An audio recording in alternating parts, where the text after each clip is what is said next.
Dear poets, I'm happy to welcome you to a pre-writing part of my lesson, which we are doing right now with former students, Paul, Mary, George, and Pete.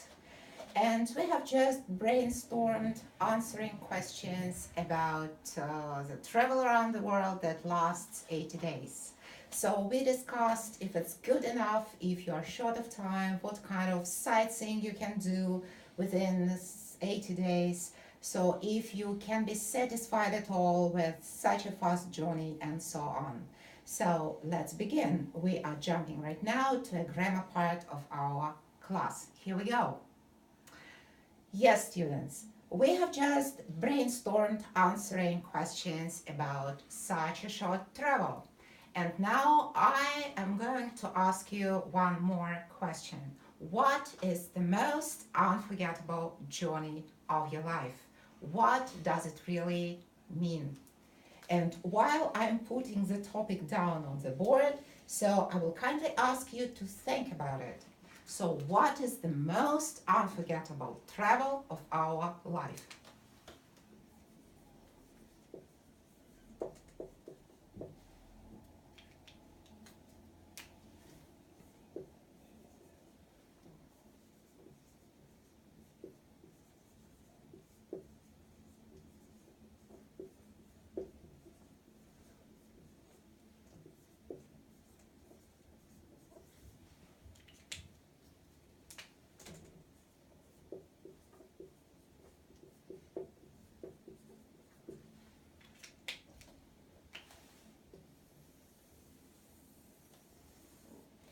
Yes, Pete, sorry?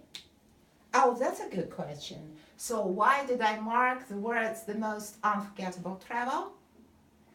This is my question to you. And I'm sure you will be able to answer this question right in a few minutes. Okay? Good. Remember what we previously discussed regarding adjectives and their degrees. Mary? Yes, right. So at our previous class, we discussed a so-called comparative degree of an adjective, and we all remember how it's usually formed.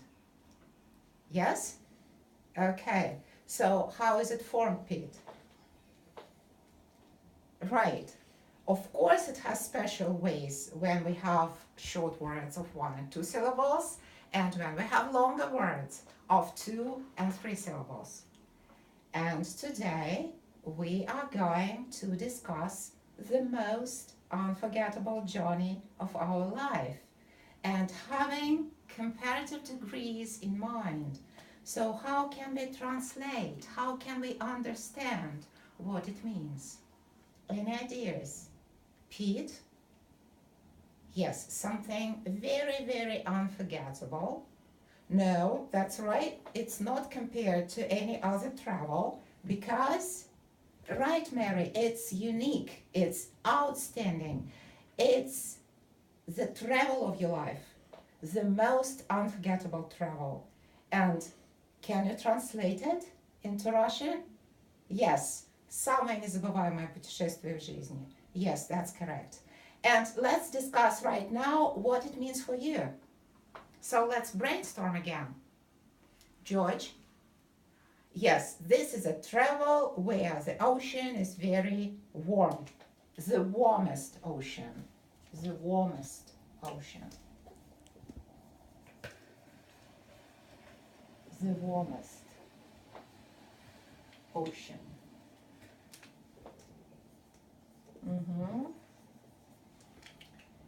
Pete?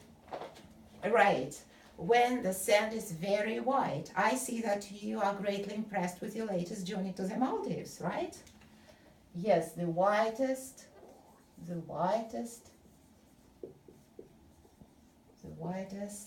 sand. Good. What about sightseeing? Maps? Right, the most exciting, very exciting, but I will say the most exciting sightseeing. The most exciting sightseeing. Very exciting, the most exciting. The most exciting sightseeing.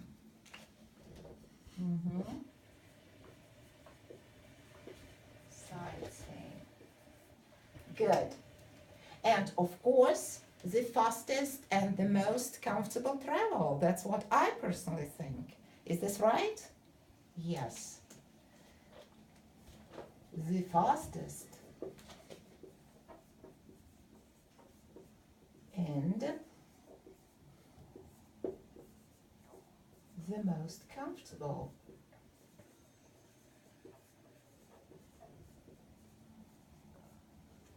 The most comfortable travel. What about the hotels where you stay? Right, so we definitely need a very good, outstanding hotel. Very good. Not a better hotel, because we do not compare this hotel to any other hotel, because it's the travel of our life. So the hotel has to be outstanding, unique.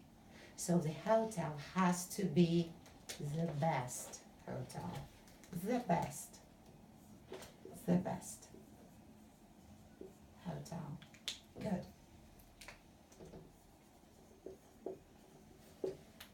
So, as we can see, there are some forms of this degree, this superlative degree of an adjective. The degree which denotes that the subject is outstanding, very unique, right? So how many ways of forming the superlative degree we can see here? Pete, 2 ways, right? What, Mary? Which one? A simple one and a difficult one, right? That's correct. A short one and a long one. Good. So how is the short one formed? George? Yes, you simply have to add the affix est to the stem of the word, like in the warmest, the whitest, right? The fastest. Max, do you want to say something? Oh, you want to say something about a long form. What's your idea? Yes, it's formed by the way of adding the word most, right, to an adjective. If the subject is unique and outstanding as well, and the adjective itself consists of 2 or 3 syllables, and it is a longer adjective, right? Like in the most exciting, the most comfortable, and even we can see it in the question itself, the most unforgettable. Good. All right. So what about the best? What about the best?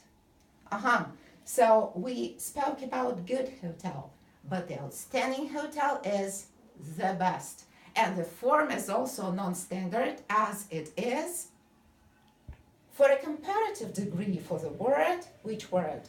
George? Good.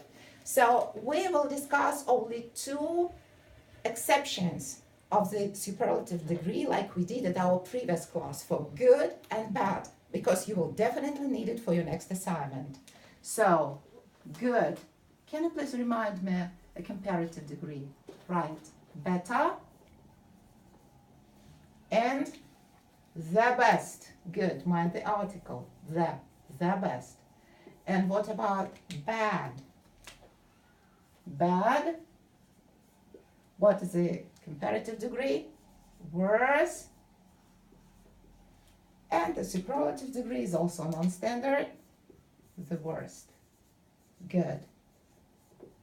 And now, students, I would like to suggest you to do the following assignment. So please put down sentences of your own using all those forms that we have just put down on the board, and show it to your partners for you to evaluate how well you did the assignment. And if you have any questions, please feel free to ask me now. No questions? Here we go. You have a couple of minutes.